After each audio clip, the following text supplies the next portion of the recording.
Buenos días, soy el profesor Mena de ESADE. Este es un seminario sobre COVID-19, la economía ante el precipicio, hoy 17 de abril de 2020. Ya comento que he preparado una presentación larga, porque como dice un colega del claustro de ESADE, no he tenido tiempo para hacer una corta. He titulado el seminario como COVID-19, la economía ante el precipicio. Sí, os podéis llevar las manos a la cabeza, porque realmente este seminario es para poner los pelos de punta. No es solo la economía la que está ante el precipicio, sino que es el mundo entero el que está entrando en lo que nuestra infancia nos recuerda el túnel de la bruja, un túnel oscuro en donde la bruja salía inopinadamente a darnos escobazos. La agenda de trabajo es la siguiente. Primero caracterizaremos la irrupción de esta pandemia del COVID-19, un cisne negro imprevisto, y que es importante caracterizarlo para después entender lo que será ya el segundo punto, la eclosión económica sin precedentes que está representando. Así, después pasaremos a la reacción de la política económica, entraremos en los escenarios después del coronavirus, aunque quizás sea demasiado pronto para pronunciarse sobre este aspecto, y finalmente acabaremos con una visión de la economía española que está entrando en barrena. La primera pregunta que nos tenemos que hacer es ¿por qué no hicimos caso al canario? Ese canario que con su muerte avisa de la explosión del grisú a los mineros. ¿Por qué los economistas, las autoridades políticas, económicas, incluso las sanitarias, estábamos literalmente tocando el violín, mirando a otro lado y sin anticipar que esto se nos venía encima? Por tanto, yo creo que es conveniente que todos empecemos con una autocrítica, y yo lo voy a hacer así, seleccionando algunas de mis intervenciones académicas y profesionales a lo largo de enero y febrero de 2020. El lunes 13 de enero de 2020 yo impartí esta conferencia tradicional a inicio de ejercicio a los antiguos alumnos de ESADE sobre perspectivas económicas y financieras 2020. Ni una palabra sobre el coronavirus. Hablamos del acuerdo comercial en primera fase que se había firmado entre Estados y China después de aquellas amenazas y aquellos escarceos de una guerra comercial. Hablábamos de que la economía china estaba migrando de una economía exportadora con bajo valor añadido a líder tecnológico. Comentábamos que el ejercicio 2020 estaría muy caracterizado por la salida del Reino Unido de la Unión Europea a partir de que el premier Boris Johnson había ganado con mayoría absoluta las últimas elecciones. Comentábamos que en el mercado de materias primas, y muy concretamente en el del petróleo, había una estabilidad, el precio del barril Brent estaba en el entorno de los $64 barril. Dedicábamos un tiempo al análisis de la cumbre en Madrid sobre el cambio climático y, lógicamente, la referencia de Greta Thunberg, que ahora debe estar en los cielos. Y, en fin, hablábamos de que la economía española, a pesar de que se estaba desacelerando, crecía todavía a tasas anuales muy por encima de otras economías centrales de Europa. Ni una palabra de coronavirus. Unas fechas más tarde, ya estamos en 6 de febrero, la Asociación para el Progreso de la Dirección, la APD, me pidió una conferencia similar para sus directivos y profesionales en el auditorio del Banco de Sabadell. Ahí ya sí que introduzco el coronavirus y la incertidumbre que estaba generando en la situación presente y en las perspectivas para el año 2020. Si bien todavía ponía el foco de atención en el proceso de desapalancamiento de aquellas familias y empresas tan endeudadas de China, que podía llevar claramente a una contracción del crecimiento de la economía china. Cuando se me enciende ya la luz ámbar es cuando Volkswagen Group me invita como keynote speaker a su reunión de directivos ejecutivos. Es el 13 de febrero de 2020. Y ahí sí que plenamente, hablando a ejecutivos de la industria del automóvil, concretamente de Volkswagen Group, introduzco en el listado de riesgos globales para el ejercicio 2020 claramente el coronavirus y cómo va a impactar eso en su industria. En efecto, el Volkswagen Group y en general la industria del automóvil y la economía mundial tiene en China la clave de bóveda. En este caso de no solo factorías y suministros, el suministro de componentes. Y por lo tanto, las distintas marcas del grupo Volkswagen iba a tener un impacto muy importante por su presencia en China y porque se iba a romper la cadena de valor de suministros al resto de factorías de la zona geográfica próxima y también al final al resto del mundo. No hay que olvidar que allí donde afloró de forma disruptiva, abrupta, el COVID-19 a finales de noviembre, primeros de diciembre de 2019, es un clúster, la provincia de Hubei, de la industria del automóvil y por tanto iba a afectar a la cadena de suministros. Ya constataba en esta reunión con directivos del Volkswagen Group que las ventas de automóviles en China habían caído abruptamente. Había habido una corrección muy importante del índice de los gestores de compras en el sector manufacturero, del Purchase Managers Index, así como en el del sector servicios, tan ligado al manufacturero. Pero cuando ya se me enciende la luz roja, con todo el peligro que eso señala, es cuando profesionales y directivos del sector de petróleo, en calidad como soy yo de Academic Sponsor de la Asociación de Antiguos Alumnos de SADE Alumni, me piden que les hable de los escenarios del precio del petróleo y del gas en el ejercicio 2020. Estamos en 18 de febrero 2020. Es cierto que la invitación inicial, como un mes o 2 meses antes, iba sobre las tensiones geopolíticas y el precio del petróleo. Pero yo, a esa altura de 18 de febrero, ya consideré conveniente introducir ese punto sobre el efecto del coronavirus en el mercado internacional del petróleo. Y ahí centré en gran parte el análisis en que las ciudades, algunas ciudades de China, estaban ya en cuarentena, los viajes se habían restringido, había fábricas cerradas, y estamos hablando de una zona del mundo en la que vive más de la mitad de la población mundial, que además ya muchos son clases medias y por tanto viajan, se mueven y son por tanto factores potenciales del contagio que llevan en su cuerpo. La bolsa de Shanghái, la más importante de China, ya había hecho una severa corrección. Algunas entidades financieras con sus headquarters, sus servicios centrales en Hong Kong o en zonas de Asia-Pacífico, estaban realizando ya ajustes muy importantes de su actividad y de su plantilla. Y como las compañías aéreas habían puesto aviones en tierra en muchos de sus trayectos en China, el consumo de queroseno, este derivado del petróleo, era mucho menor y por tanto el precio, la cotización de estas compañías aéreas también estaba cayendo en los mercados bursátiles. El mercado internacional de petróleo, recuerdo que estaba con directivos y profesionales del sector energético y particularmente del petróleo, había hecho una corrección muy importante de unos $20 en el mercado de futuros, en los mercados de futuros de petróleo.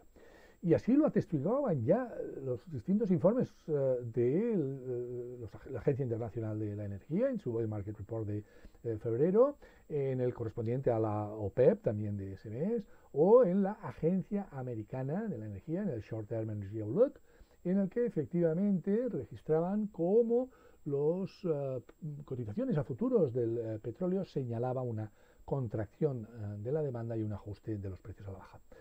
Discutíamos en esa reunión cómo la estructura de mercado del petróleo en futuro se había trocado de backwardation hacia contango y por tanto se anticipaban ajustes importantes en el precio derivado de la contracción de la demanda de derivados del petróleo, primero para el sector industrial en China, clave de bóveda de la economía mundial, y también por la menor movilidad y aviones en tierra en China y por tanto de menor consumo de derivados del petróleo.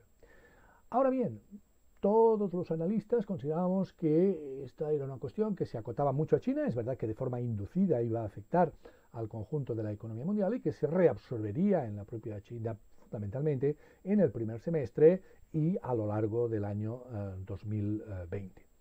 Esto no ha sido así, se ha ido agravando y por tanto no se ha confirmado aquella hipótesis que hacíamos de que los aviones estaban en tierra, dejaban de consumir queroseno, pero hacia mediados de año esto se habría absorbido y los aviones estarían en China otra vez en el aire. Los magazines internacionales han recogido un poco también esta evolución, step by step. The Economist centraba al principio su análisis en China para irlo extendiendo hacia un mundo incierto, en que al final la pandemia ha cerrado, ha confinado al mundo y se plantean problemas de cambios incluso en la gobernanza global. Time también en sus portadas centró el análisis en Davos, en la reunión de Davos en enero, pero posteriormente ya ha hablado de que el mundo está parado. Estábamos mirando hacia otro lado, estábamos metafóricamente tocando el violín, cuando el reloj del contagio y la extensión global de la pandemia ya se había iniciado. Esto empezó, como sabemos, finales de noviembre, primeros de diciembre, en Wuhan, y enseguida se traslada a distintas provincias de China. Hay que entender que la Organización Mundial de la Salud tampoco advirtió de los casos de neumonía de Wuhan hasta el 9 de enero de 2020, es decir, también tuvo una cierta actitud negligente ante el origen y difusión de esta pandemia. Esto se inició en Wuhan, pero en China, pero muy rápidamente se extiende a zonas geográficas próximas, como puede ser Tailandia, Japón, salta finalmente a Europa, lo hará al líder económico del mundo, a Estados Unidos, y por tanto el 11 de marzo la Organización Mundial de la Salud se ve obligada a declarar la pandemia y la emergencia sanitaria global. Este ha sido el túnel de la bruja por el que día a día en las últimas semanas hemos ido transcurriendo. Y esto se ha convertido en una pandemia global que afecta a los centros neurálgicos de la economía mundial. La columna vertebral, las grandes economías, Estados Unidos primero, pero la Unión Europea y China, están afectadas y al final ha sido una pandemia global. Por lo tanto, aunque todas las personas obviamente somos iguales, no es lo mismo desde la perspectiva económica que estoy analizando una crisis sanitaria como el ébola que afecta a algunas economías africanas, como lo va a ser y lo está haciendo ya el COVID-19 que está afectando, insisto, los centros neurálgicos de la economía mundial. La realidad se compone, utilizando la metáfora del iceberg, de la parte que aflora y otra parte tan real como la que aflora, que desconocemos. En ocasiones de forma disruptiva, abrupta, producido por una perturbación, y esta de origen sanitario lo es, el iceberg, esta realidad, se da la vuelta de una forma muy rápida y aquella parte que desconocíamos, aquellos riesgos, nos los encontramos delante y como Titanic nos estrellamos contra ella. Mirad, Davos, el World Economic Forum, en la edición 2020, en enero, hace habitualmente una encuesta a los 2.000, 3.000 directivos que se trasladan a esta ciudad para analizar los escenarios globales, ya incluía en esta edición también la posibilidad de una pandemia. Pero la mayor parte de estos ejecutivos y directivos que gestionan y rigen buena parte de las empresas relevantes del mundo establecieron que esto no era muy probable y por tanto no tenía que considerarse en gran manera. Este es un ejercicio que yo hago habitualmente en los cursos de directivos de SADE. Yo les planteo un listado de riesgos para el corto, medio y largo plazo y la posibilidad de una pandemia siempre está presente, pero la mayor parte de los directivos consideran que eso es muy poco probable, tal como la posible caída de meteoritos sobre la Tierra de forma generalizada, y por tanto, aunque su impacto sería muy relevante, la probabilidad hace que no se tenga muy en cuenta en los planes estratégicos corporativos. Sí, los cisnes son blancos, pero los marineros que llegaron por primera vez a Tasmania se encontraron que, por excepción, a veces habían cisnes negros. Hoy vivimos en una economía muy interconectada por tierra, mar y aire. El número de personas que se desplazan a lo largo y ancho del mundo es muy importante y por lo tanto hacen que el efecto mariposa entre la relación de un fenómeno en su origen, en la causa, y cuáles son las consecuencias de los efectos, prácticamente el lag temporal es mínimo y en este caso ha sido realmente muy reducido. Insisto en que la evolución de la pandemia ha sido muy rápida y ha tocado los centros neurálgicos de la economía mundial. Se inicia en China, se traslada a economías muy importantes para la cadena de valor mundial, como puede ser desde Corea del Sur a Japón, salta a Europa, a las economías centrales de Europa, iniciándose por Italia, pero después incluso salta al continente americano y llega al líder económico del mundo, Estados Unidos, entrando por Nueva York. Por tanto, la columna vertebral de la economía global es la que ha entrado en una situación de parálisis total. Podemos hablar claramente de una crisis global. La fuente de información más importante en este ámbito, todavía que estoy hablando de epidemiológico, para después poder caracterizar el impacto económico y las estrategias de salida, es Johns Hopkins University. Os aseguro que haber consultado diariamente este mapa del contagio global ha sido un auténtico túnel de la bruja, un auténtico mal sueño. Hoy, la economía global, el planeta Tierra en sí mismo es un coronavirus. Está contagiado desde el punto de vista sanitario y hay el riesgo de que se destruya tejido productivo y empleo y haga muy difícil la recuperación económica. Estamos ante una pandemia realmente de dimensión global y esperemos que no se traslade de los humanos a los animales o a las plantas y provoque un problema serio de desabastecimiento y no se traslade, lógicamente, al universo y podamos hablar de que el planeta Tierra fue el factor 0 o 1 del inicio de una pandemia universal. El fundador y promotor de Davos, del World Economic Forum, el profesor Klaus Schwab, realmente reconoce que estamos ante uno de los retos más importantes que tiene que enfrentar la economía mundial y que lo tiene que hacer de forma coordinada o la salida será mucho más tarde y más complicada. Estamos en una economía mundial que en sí misma es un cisne negro. Esta es una pandemia global, pero que ha afectado con una secuencia temporal a las distintas economías y con mayor o menor intensidad en función de las actitudes y políticas que se han enfrentado. Desde luego, el volumen de casos confirmados ha estado al alza durante mucho tiempo. Parece que China, Corea del Sur ya están amortiguando este pico de la curva, pero todavía hay economías muy importantes del mundo a fecha de hoy en que sigue provocando un aumento en el número de contagios y desgraciadamente de muertes.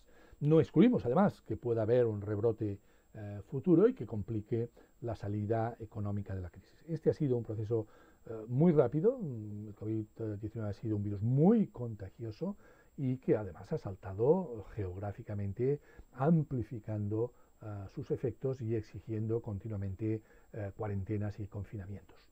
El número de muertos realmente es muy relevante, insisto, en centros neurálgicos del mundo, como ahora Nueva York, la Lombardía en Italia y economías centrales de la Unión Europea.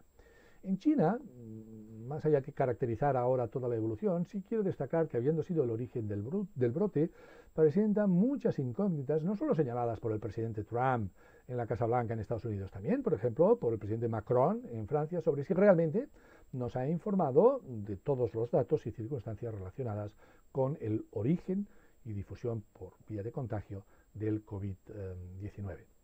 Es muy interesante señalar que Corea del Sur tuvo una estrategia proactiva, anticipatoria. Eso le permitió dominar enseguida el pico de la curva y hacer que sus consecuencias sanitarias y económicas hayan sido menores gracias a la implementación de numerosos test a su población, que le permitió enseguida mapear el contagio y, por tanto, establecer las políticas de salud pública y después económicas también las más recomendables. En el caso de Europa vamos a remolque, vamos ex post y por tanto los test van a ser también importantes, sobre todo para la persona que porta el virus, pero es asintomática, no muestra síntomas de tener el COVID-19 y por lo tanto nos va a permitir también la realización masiva de test, una salida más pronto y mejor de esta crisis. En Europa, ya hemos mencionado, empezó por Italia, pero ahora ya está afectando a economías centrales de la Unión Europea y del Reino Unido, y muy particularmente en Italia. En Estados Unidos, líder económico del mundo, ha obligado a tomar medidas muy drásticas en el estado de Nueva York y en algunos otros. Estamos hablando, insisto, de la mayor economía mundial, y ha hecho que incluso el presidente Trump tuviera que determinar el traslado de grandes buques sanitarios de la Marina para liberar la presión de las unidades de cuidados intensivos en los hospitales neoyorquinos. Al principio, tanto Boris Johnson en el Reino Unido como el presidente Trump tuvieron una actitud displicente en relación al COVID-19. El Imperial College, el profesor Neil Ferguson, publicó unos artículos estimando que el contagio en el Reino Unido y en Estados Unidos llevaría a cotas de fallecimientos de más de 500.000 personas en el Reino Unido y más de 2 millones en Estados Unidos. Estos trabajos del profesor Ferguson del Imperial College tuvo un impacto muy importante en las políticas de salud pública en el Reino Unido y en Estados Unidos, que trocaron su idea de inmunización colectiva, etcétera, por políticas de salud pública más convencionales. Hoy, tanto en el Reino Unido como en Estados Unidos, se está combatiendo la pandemia con el distanciamiento social y toda aquella normativa más convencional por parte de las autoridades sanitarias en el resto del mundo. Es verdad que las proyecciones del Imperial College pueden ser objeto de matización o de crítica. Así lo hizo el Dr. Barry Young del New England Complex System Institute, que junto a otros autores, en particular a Nicholas Nassim Taleb, el autor precisamente del Black Swan, del cisne negro, hace una crítica a que las hipótesis de los modelos del Imperial College son, vamos a decir, catastrofistas y apuntan hacia volúmenes de fallecimientos, más de 500.000 en el Reino Unido, más de 2 millones en Estados Unidos, que probablemente no se van a producir. En todo caso, estamos ante una pandemia global, el COVID-19, que se compara con cualquier pandemia que haya existido previamente, desde la gripe de 1918, o al ébola o al SARS, y ha generado, por la mayor globalización de los momentos presentes, una incertidumbre que multiplica por 20, por ejemplo, la que representó el ébola en tiempos pasados. Un repaso histórico a la fiebre de 1918 nos permitirá derivar importantes aprendizajes que, si los hubiéramos tenido en cuenta en las estrategias proactivas, se habría difundido en mucha menor medida el contagio del COVID-19 y las consecuencias económicas, la disrupción abrupta que estamos viviendo y los escenarios difíciles de salida no se habrían producido. Estas fotografías las recordamos ahora en estos momentos presentes de la primera línea del frente ante la expansión del virus, del ejército trasladando cadáveres, la incapacidad del sistema sanitario para atender todos los contagios y por tanto se tienen que levantar campamentos sanitarios, se tienen que habilitar polideportivos y otros espacios para atender la punta de la curva en el contagio. Se tuvieron que declarar en 1918 servicios esenciales, no es comparable 1918 con 2020, un siglo después, pero sí que, como vemos, podríamos haber aprendido mucho de la historia. Las mismas reglas de comportamiento social se dictaron en 1918 que se están haciendo ahora en 2020. Se tendría que lavar continuamente las manos con jabón, habría que mantener la distancia social y poner el brazo a la hora de toser para evitar los contagios. La utilización de la máscara, recomendable como medio de protección personal y para evitar la difusión del virus, o por ejemplo el confinamiento y el cierre de actividades de lugares públicos, parques, de iglesias, de escuelas, en donde hubiera interacción social y por tanto mayor facilidad para el contagio.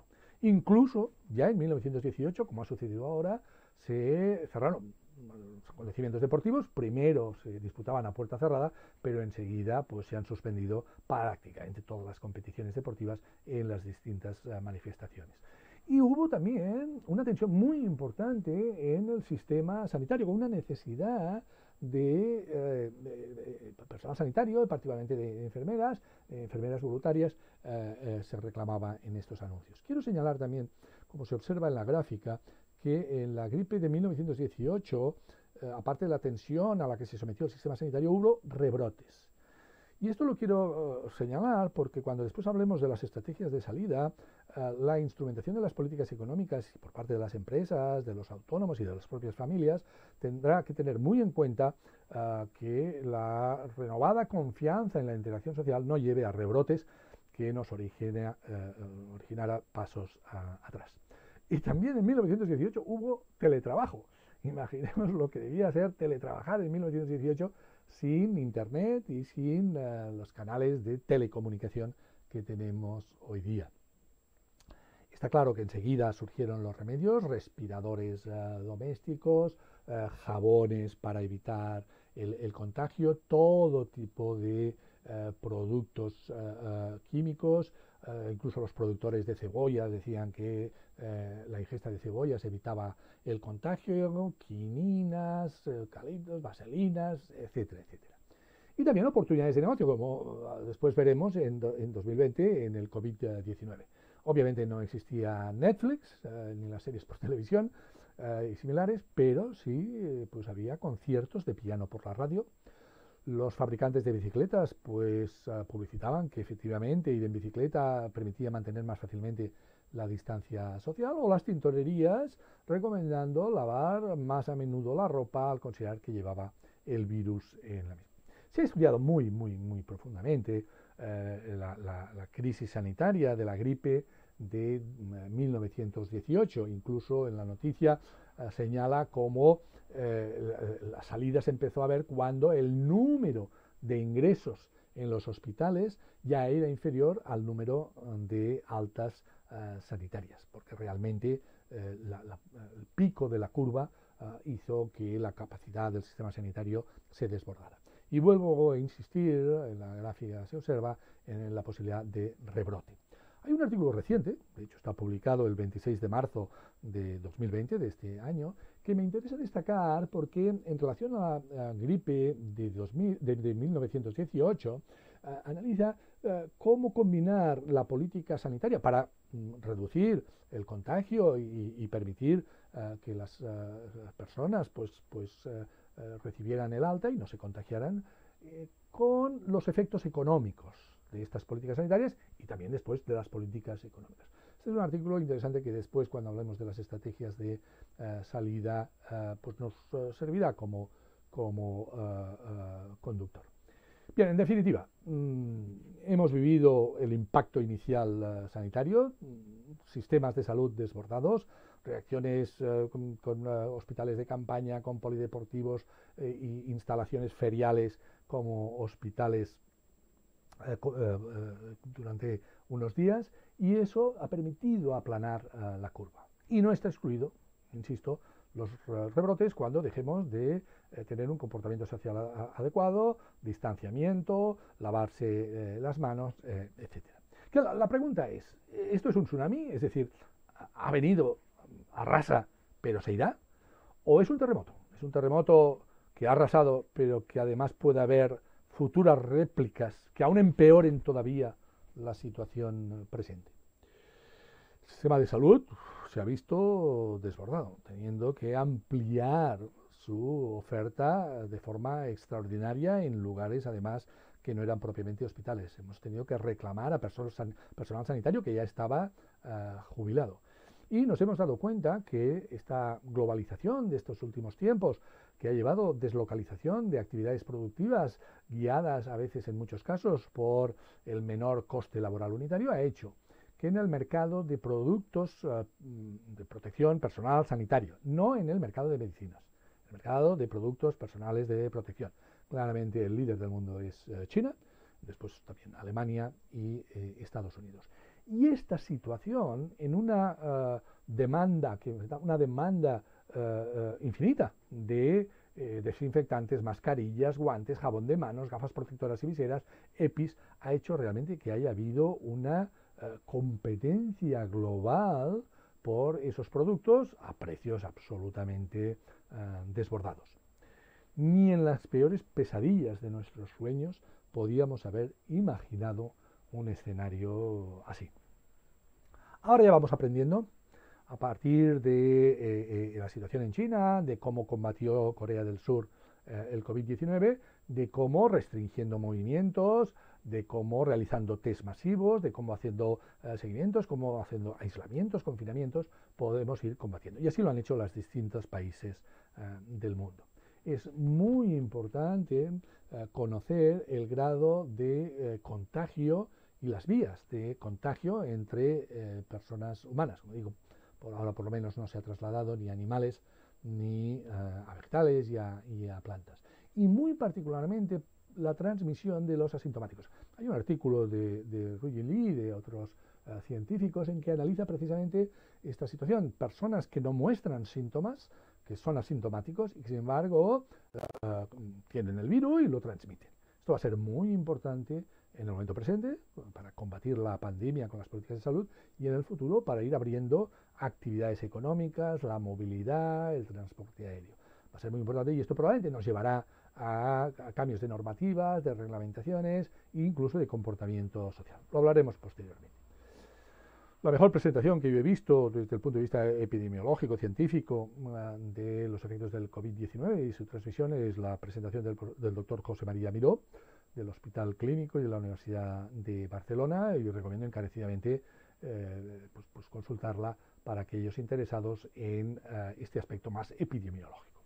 Bien, hemos visto este primer punto, un auténtico cisne negro que ha irrumpido de forma imprevista pero con unos impactos enormes, y vamos a pasar ya al segundo punto que hace referencia a los impactos, a la eclosión económica sin precedentes. Primero pensábamos que esta era una pandemia que iba a afectar únicamente a China, incluso a Hubei y alguna provincia más. Y efectivamente eso fue así. Inicialmente las exportaciones de China se hundieron, así como las importaciones. La inversión extranjera directa dejó de fluir hacia China en enero-febrero. La producción industrial interanual y también intermensual se hundió en China, es la fábrica del mundo, es la clave de bóveda de las cadenas de valor industriales del mundo. Obviamente la producción, la fabricación de coches se redujo drásticamente y el correctivo en los beneficios de las actividades empresariales en China fue muy grande. Las ventas en el comercio minorista también se redujeron drásticamente. Y el índice de los gestores de compras, que anticipa 6 meses lo que las empresas piensan comprar en los próximos 6 meses, se ha hundido. Se ha hundido muy por debajo de 50. Siempre que el Purchasing Managers Index, el índice de los gestores de compras, se sitúa por debajo de 50, es un semáforo ámbar, es un warning sobre lo que se nos viene encima. El People's Bank of China, el Banco Central de China, ha instrumentado una política de relajación, pero esto es como introducir una gota en el océano, reducir el tipo de interés no ayuda mucho. Y en todo caso no ha sido suficiente para que la economía china retome los niveles previos a la irrupción de la pandemia. Esto va a ser muy importante, porque si la economía china no recupera sus niveles originarios, previos a la COVID-19, a la irrupción del COVID-19, pues todo esto se va a ir trasladando a lo largo del tiempo al resto de economías del mundo. Aquí vemos una serie de indicadores: ventas inmobiliarias, consumo energético, movimiento de containers, asistencia al cine, al teatro, etcétera, etcétera. Se ha reducido de una forma drástica y no ha recuperado sus niveles iniciales. Una muestra es los niveles de contaminación. China es un primer país ahora emisor de CO2 y de otras partículas a la atmósfera. Pues bien, prácticamente se redujo con el confinamiento y el cierre de la actividad industrial y ahora está retomando, no a los niveles previos a la irrupción del COVID-19. La economía china ha recibido un golpe muy importante en su actividad industrial, en su mercado laboral y en su actividad social, tráfico rodado por las carreteras y calles de las ciudades, actividad escolar. Por tanto, el impacto ha sido muy, muy importante.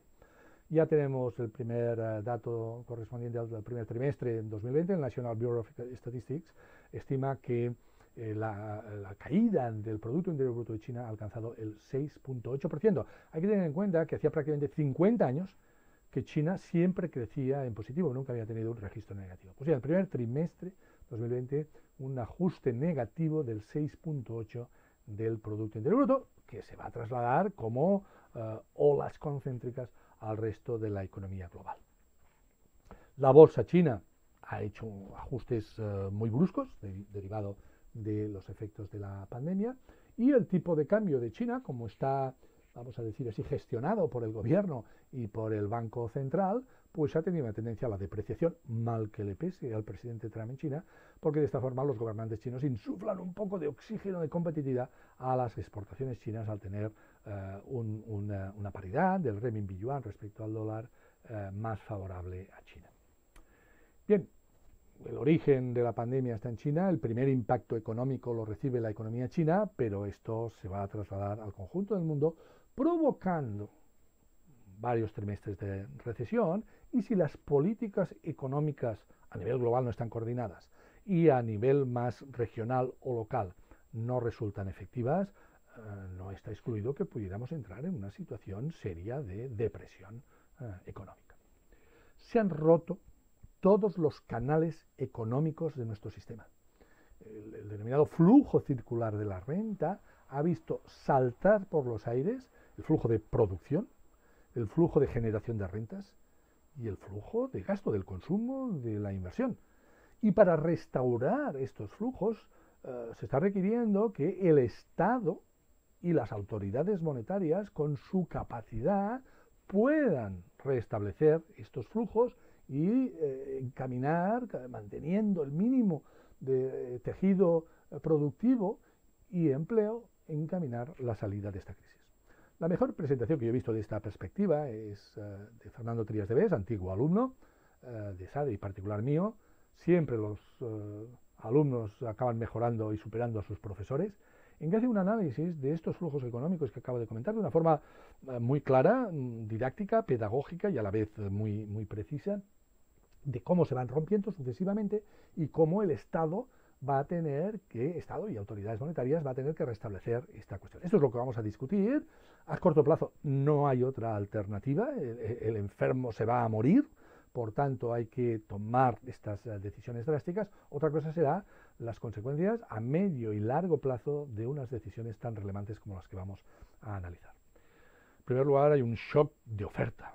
El comercio internacional se ha hundido, literalmente se está hundiendo. Se han roto todas las cadenas de valor y distribución, el transporte marítimo. La Organización Mundial del Comercio estima que la corrección que experimentará el comercio internacional en 2020 está entre el 13 y el 32%, muy particularmente afectando esta caída de 2 dígitos a las economías de Estados Unidos y de la región asiática, en sectores como electrónica, como automoción y, por descontado, todo lo que se refiere a la movilidad de las personas, turismo y viajes. También ha impactado en los mercados de futuros del petróleo. El West Texas Intermediate en Estados Unidos ha ido a casi $20 el barril y el Brent, de referencia más en Europa, se situó por debajo de los $30. Esta es una caída de dimensiones históricas cuando estábamos previendo que el barril de petróleo se mantendría en Brent en torno a los $64 a lo largo del año.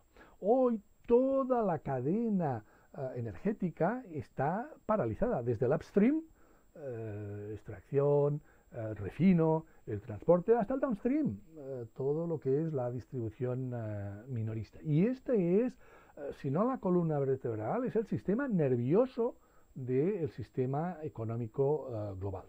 Solo Oriente Medio, con sus prolíficos yacimientos, con break-even, punto muerto, de extracción rentable muy baja, solo puede, pero no puede atender el Oriente Medio a los 100 millones de barriles de petróleo que ya estábamos consumiendo diariamente. Incluso el shale americano, en algunas de sus yacimientos como Permian, entre New Mexico y Texas, le está siendo difícil ser rentable y operar sobre el punto muerto, sobre el break-even, con estos precios tan hundidos. Por eso el presidente Trump, para salvar la industria del petróleo y del gas de Estados Unidos es el primer productor de energía petrolera en el mundo, pues ha pedido, vamos a decirlo así, a Mohammed bin Salman, el príncipe de la corona, futuro rey de Arabia Saudí, segundo productor del mundo, y a Putin, tercer productor del mundo, Rusia, de petróleo, que restablezcan las condiciones de mercado mediante una reducción de su producción. No se trata, por tanto, de la OPEP vaya a realizar un acuerdo de cartelización, ni mucho menos, Rusia ni es miembro de la OPEP, Yo creo que incluso de forma natural la demanda ha caído, no hay demanda de gasolina para los coches porque no hay movilidad, no hay demanda de queroseno, los aviones están aparcados en tierra, por tanto la inexistencia de demanda hará que se vayan cerrando yacimientos que aguantan un día, una semana con pérdidas, pero que como esto se va a extender en el tiempo van a tener que ir cerrando y por tanto se irá restringiendo la oferta de forma natural. Todo esto lo iremos viendo, los mercados de futuros, el International Petroleum Exchange en Londres y el New York Mercantile Exchange en Nueva York, son mercados muy eficientes, ahora están registrando volatilidades muy grandes por el nivel de incertidumbre que existe. El Fondo Monetario Internacional ha publicado de forma anticipada algunos datos del World Economic Outlook, que conoceremos ya definitivamente en mayo 2020, que registra precisamente esta caída muy importante de los precios de las materias primas, que va a afectar de forma muy negativa a terceros países monoexportadores de materias primas. Después hablaremos algo de América Latina y le afecta de lleno. Parece que únicamente el café, supongo que por el confinamiento y por tanto el aumento del consumo doméstico de café, pues parece que pueda repuntar en su precio. No solo en los mercados de futuros financieros relativos al petróleo, sino en general en todos los mercados financieros, en los bursátiles, todos los números en rojos. Una corrección histórica que está provocando pérdidas ingentes en fondos de inversión, fondos de pensiones y también en el ahorro de muchas familias. Ha habido una auténtica desbandada de los mercados. Como decimos en mi lengua materna, campi, kipugi, camas ayudama, una auténtica desbandada y por tanto hundimiento de todos los índices que le va a costar recuperar mucho tiempo. Porque estamos hablando de un impacto bursátil del COVID-19, del coronavirus, perfectamente equiparable, si no lo supera, crisis bursátiles como el del crash del 29, lunes negro de 1987 o la crisis financiera 2008-2009. Y en el mercado de divisas el impacto también va a ser muy importante. Y yo tenía un profesor que decía, no me hagan preguntas sobre qué va a hacer un tipo de cambio, que eso es una pregunta de muy mala educación porque no sé la respuesta. Efectivamente, no sabemos muy bien la paridad euro-dólar, cómo va a evolucionar. Lo que sí sabemos es, lo hemos visto, que el renminbi yuan chino está teniendo una tendencia a la depreciación, teledirigido desde el gobierno y el Banco Central chino, el People's Bank of China, y como enseguida veremos, también va a haber una depreciación esperada de las divisas de muchos países emergentes que están viendo cómo los mercados de capitales están huyendo literalmente de sus economías. Por tanto, los operadores internacionales están vendiendo sus carteras y otro tipo de activos en los mercados locales emergentes, por tanto deprecian su divisa y encima se van a activos refugio, ya sea divisa, el dólar u otros, y hace que estas economías emergentes, como veremos, insisto, un poco después, para América Latina, van a ver que su endeudamiento exterior está en un dólar que se aprecia cuando su moneda local, en la que operan habitualmente, se está depreciando y hará imposible atender la carga de la deuda. Uno de estos refugios, sin duda tradicional en periodos de incertidumbre económica, es el oro. Y efectivamente la cotización del oro está al alza en estos tiempos de COVID-19. Hay muchos análisis ya sobre el impacto en los mercados financieros y por tanto pues remito a ellos para una profundización. La movilidad, muy particularmente aérea, se ha reducido drásticamente entre el año 2019 y el año 2020, aviones a tierra.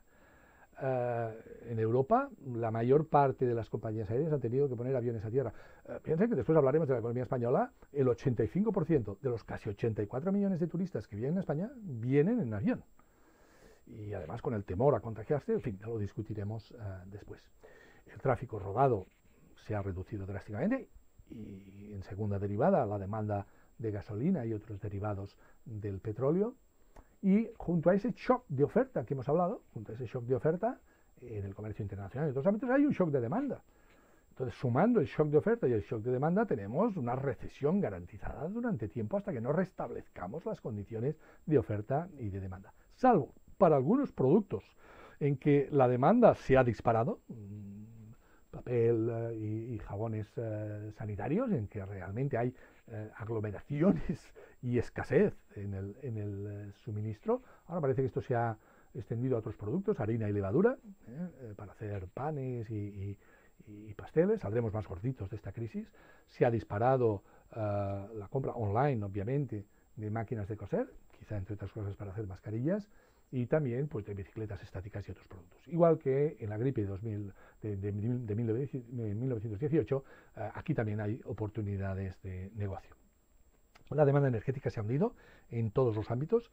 Es verdad que la demanda eléctrica doméstica ha aumentado por el teletrabajo desde casa, pero la mayor parte de la demanda energética en todas sus versiones se ha hundido como un indicador muy claro de lo que es la contracción económica que estamos viviendo. Y también de un sector muy importante desde el punto de vista económico, que es el sector cultural. Cines, teatros, museos, más allá de cuestiones relacionadas con la cultura en general, la creatividad, desde el punto de vista económico, una contracción muy grande que además costará también restablecer. Por tanto, estamos en un mundo que he calificado como un mundo Star Trek. No habíamos estado nunca ni en nuestras peores pesadillas. Where no man has gone before. No habíamos estado nunca, decía este antisistema. Tanto luchar para derribar al sistema capitalista y al final se cae solo. Sí, la economía mundial se está cayendo sola por un virus, desde luego no por un movimiento antisistema.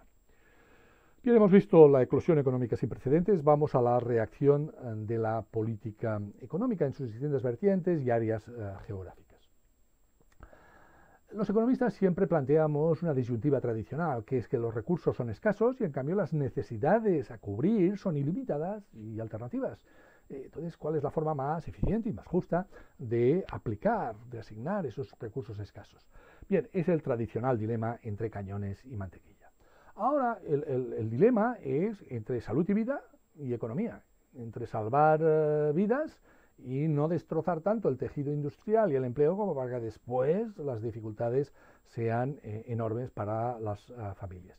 Esto no es una disyuntiva, este es un falso dilema. Está muy claro que la prioridad número uno y por encima de todo es salvar vidas, por encima de salvar empleos. Pero no podemos dejar de tener el ojo en la cuestión de que después del corto plazo vendrá el medio y el largo plazo, y ahí aflorará la necesidad de haber preservado suficiente tejido industrial y empleos como para retomar el nivel de vida. El paro también mata y hay que tenerlo en cuenta en esta perspectiva simultánea de afrontar la prioridad a corto plazo, que es salvar vidas, con otra prioridad, si queremos decir secundaria a medio y largo plazo, que será restaurar las condiciones de vida de la población.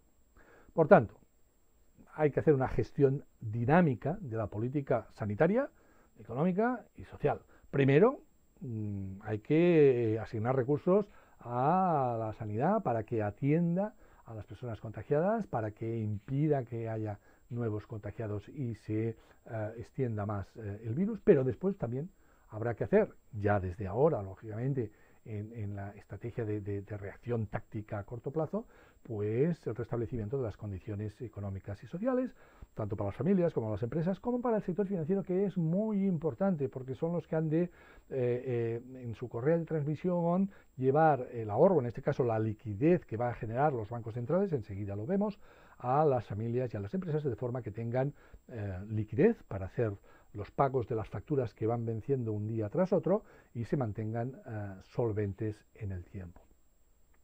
La pregunta es, ¿estamos ante una crisis global? ¿Dónde está la gobernanza global? ¿Dónde está el G20? No ha convocado ninguna reunión extraordinaria y urgente, no hay acción coordinada a escala global, más bien al contrario.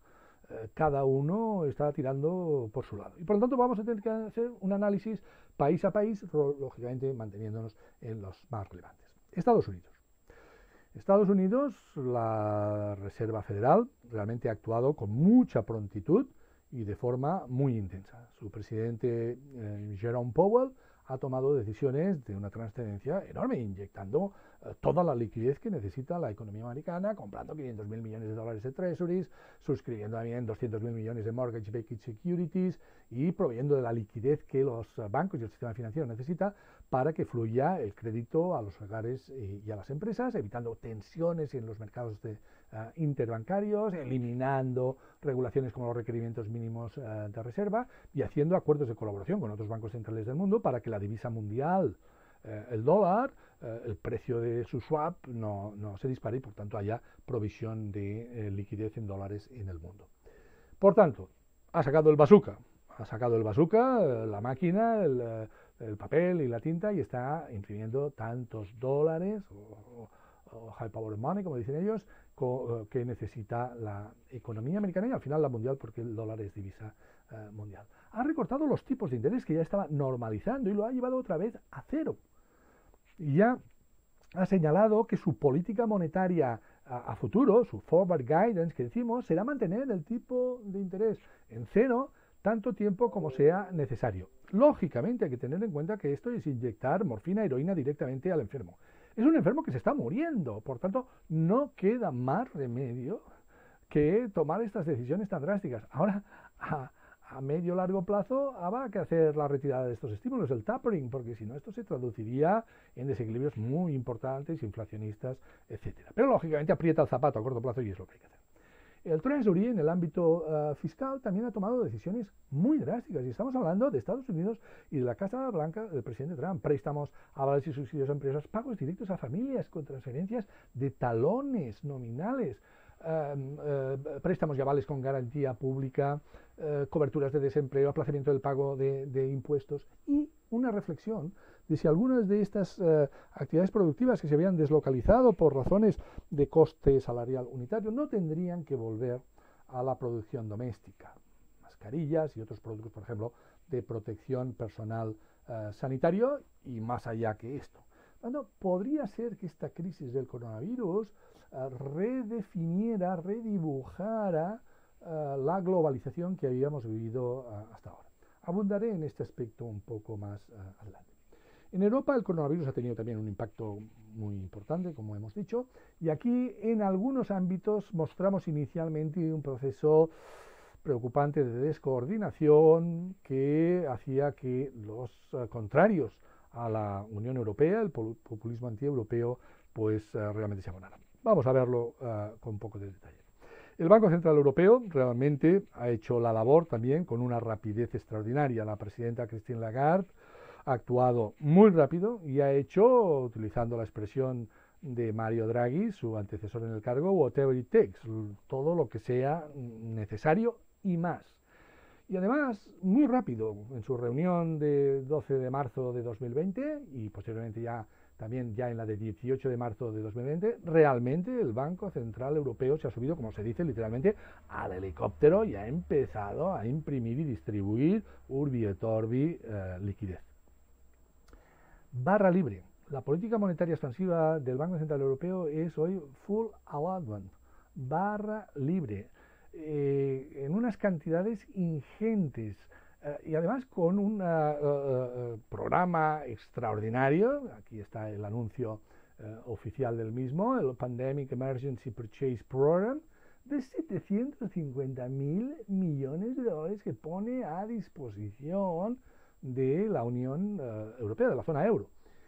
Además, ha flexibilizado todos los requisitos intertemporales, ha flexibilizado el acceso de esta liquidez no solo a la clave de capital de cada país miembro de la eurozona, incluso ha incorporado la posibilidad de que el Banco Central Europeo suscriba deuda pública griega, que por su bajo rating no podía ser objeto de políticas de intervención monetaria por parte del Banco Central Europeo. Pues ahora también sí. Ha reducido los estándares de los colaterales de la inyección de liquidez, es decir, se puede pedir, como aquel que dice, todo lo que se quiera a plazos dilatados, como vamos a ver enseguida, un tipo de interés cero y prácticamente sin aportar garantías. Y esto no solo dentro de las normas de suscripción en mercado secundario del Banco Central Europeo de deuda pública, también se ha extendido a programas de adquisición de bonos corporativos de las empresas, es decir, inyección directa de liquidez al sistema productivo europeo. Por tanto, estamos realmente tocando líneas rojas de la política monetaria. El Banco Central Europeo lo ha hecho y lo seguirá haciendo.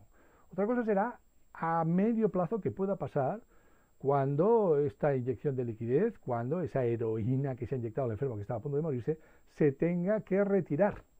Porque si no se retira, aquel enfermo realmente morirá por su adicción a esta heroína. Una derivada importante de la política monetaria expansiva que ha instrumentado el Banco Central Europeo como consecuencia del COVID-19 es que ha contenido las primas de riesgo de la deuda pública de algunos países que se van a abocar a incurrir en déficits públicos muy importantes y por tanto emisiones de deuda pública muy elevadas, que si encima el tipo de interés exigido por los acreedores que suscriban esta deuda pública, más allá de la que lo haga el Banco Central Europeo, haría insostenible la recuperación para las economías del sur de Europa, muy particularmente el despectivamente denominado Club Mediterráneo, ¿no? O los PIGS, Portugal, Italy, Greece and Spain. Bien, la política del Banco Central Europeo está conteniendo estas primas de riesgo de la deuda pública, esperemos que así sea, porque si no las emisiones masivas de deuda pública, encima a tipos de interés muy elevados por el riesgo que incorpora de impago, haría inviable la recuperación económica. El Banco Central Europeo tenía ya el tipo de interés a cero, por tanto mantiene su tipo principal de refinanciación al 0%, y estamos en un entorno de gravedad cero que no es lo normal. No es lo normal. Nos aprieta el zapato, hay una sensación de urgencia, lógicamente, y por tanto hay que tomar estas decisiones tan drásticas. Pero habrá que tener en cuenta que a medio y largo plazo habrá que ir retirando estos estímulos, esta heroína, puesto que si no condenaremos al enfermo a la muerte más tarde.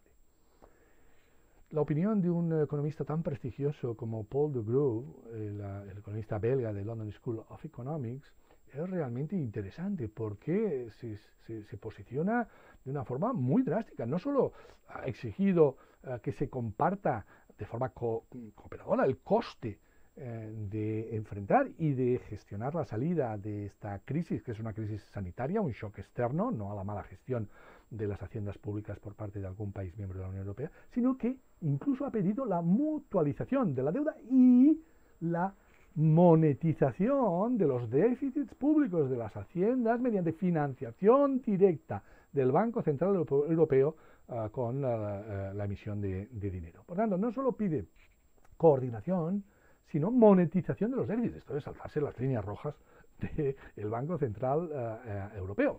Quizá la situación lo requiere. Dice el profesor Paul de Groof, si no es así, la población europea dejará de creer en el proyecto europeo, surgirán populismos antieuropeos y, por tanto, el proyecto europeo estaba muerto como consecuencia de una mala gestión de esta crisis. El Banco Central Europeo, aparte de la función como Banco Central en política monetaria única para Europa, tiene ahora también el proyecto de la Unión Bancaria, y uno de los pilares de esta unión bancaria se refiere a la supervisión, al mecanismo único de supervisión. Pues bien, el mecanismo único de supervisión del Banco Central Europeo, Andrea Enria, ha establecido una recomendación de utilización de los colchones, de los buffers de capital y de liquidez a los bancos para que presten más liquidez a las familias y a las empresas. Y ha establecido una flexibilidad supervisora de los préstamos relacionados con el COVID-19. De alguna manera, el supervisor va a mirar hacia otro lado. También es verdad que ha dicho que durante 2 ejercicios el sistema financiero europeo no pague dividendos a sus accionistas y, por tanto, redirija esta liquidez hacia la concesión de préstamos en mejores condiciones a familias y empresas. Asimismo, el Comité de Basilea ha pospuesto a enero de 2023 la entrada de los estándares de capital y solvencia de Basilea III y los requisitos del Pilar III y riesgo de mercado, por tanto también flexibilizando de una manera muy importante todos aquellos elementos de regulación que se habían establecido consecuencia de la crisis financiera de 2008-2009. Bien, podríamos extender estas políticas monetarias al mundo. Hemos hablado de Estados Unidos y de la Unión Europea, podríamos hablar de Japón, del Reino Unido, de China, de Brasil, de México, de Chile, de Colombia, de Perú, de Turquía, etcétera, de Canadá, de Australia, de Corea del Sur, de Suecia, de Dinamarca, que dejo aquí a disposición de quien tenga interés en uno u otro país en lo que se refiere a su política monetaria. Vamos a pasar, por tanto, ya a la política fiscal en Europa. Bueno, pues si en política monetaria se ha hecho todo y más, la Comisión Europea ha suspendido temporalmente las reglas fiscales europeas del Tratado de Maastricht en lo que se refería a déficit y a deuda pública. Ha suspendido temporalmente el pacto de estabilidad y crecimiento que nos obligaba a converger a aquellos países que teníamos un déficit público excesivo, ha incrementado los fondos estructurales.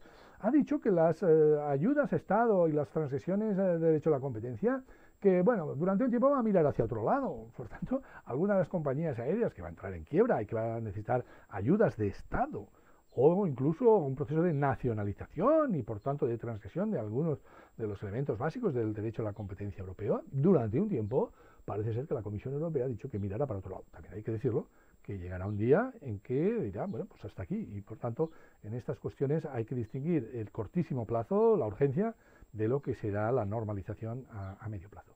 Claramente se está hablando de un plan Marshall en Europa, pero lo que se está refiriendo es a una reformulación del marco financiero plurianual que tenga en cuenta las circunstancias que representa la irrupción del COVID-19 en la economía europea. Sí, decíamos tous ensemble, todos juntos, contra el COVID-19 en Europa, pero la realidad de los hechos iniciales no ha sido así, poniendo incluso en un interrogante si vivíamos en una Unión Europea. Aquellos Estados miembros que empezaron a naufragar pues no recibieron la empatía y la solidaridad de los países del norte. Incluso el gobernador del Banco de España, el señor Pablo Hernández de Cos, echó un capote al gobierno con un artículo en El País, el 21 de marzo de 2020, que titulaba Mutualizar el riesgo presupuestario en esta crisis, que pedía una actuación rápida, contundente, coordinada de todas las autoridades nacionales, europeas, en todos los ámbitos, fiscales, monetarios, supervisores, y compartir, mutualizar, especificaba el riesgo presupuestario de los Estados miembros. Es decir, la emisión de eurobonos. No es una función del Banco Central estar hablando de esto, pero bueno, la situación es tan extrema que así se expresó. Es decir, países como España o Italia, ya tradicionalmente, pero ahora Pedro Sánchez y Giuseppe Conte, al frente de los gobiernos respectivos, han pedido en el Eurogrupo la mutualización de la deuda. Es decir, que cobije el paraguas europeo. Pero ese término eurobono, eso de que emita bonos Europa, se beneficie lógicamente de esas emisiones los países del Club Mediterráneo, los países del sur de Europa, pero sin control de la gestión presupuestaria, los países del norte también tengan que atender a las garantías por impago, ese término eurobono no existe en los diccionarios alemán, neerlandés, austríaco ni finés. En la reunión del Eurogrupo, el ministro de Finanzas de Países Bajos, Hoekstra, llegó a decir: debemos investigar a los países miembros que no han acumulado colchón fiscal para afrontar el coronavirus. Bueno, es cierto, como dice el director del Servicio de Estudios del Banco de España, el tejado se tiene que arreglar cuando luce el sol, no cuando caen chuzos de punta. Después de 16 horas de discusión, el Eurogrupo, su presidente Mario Centeno, lo certificaba así, no habían conseguido llegar a un acuerdo. Y por tanto, el proyecto de la Unión Europea estaba puesto en cuestión, su base de solidaridad. Hay que decir que en Europa el norte es calvinista y el sur es católico. Vamos a decir que el norte son más hormiguitas y el sur somos más cigarras. Nos quieren llevar por el camino de la virtud económica. Ya fue que lo están consiguiendo. Miraros al espejo todas las mañanas cuando os levantéis. Veréis cómo al cabo de pocos días vuestras facciones faciales se van haciendo germánicas. Sí, es el capitalismo renano el que caracteriza la Unión Europea. Por eso el Brexit.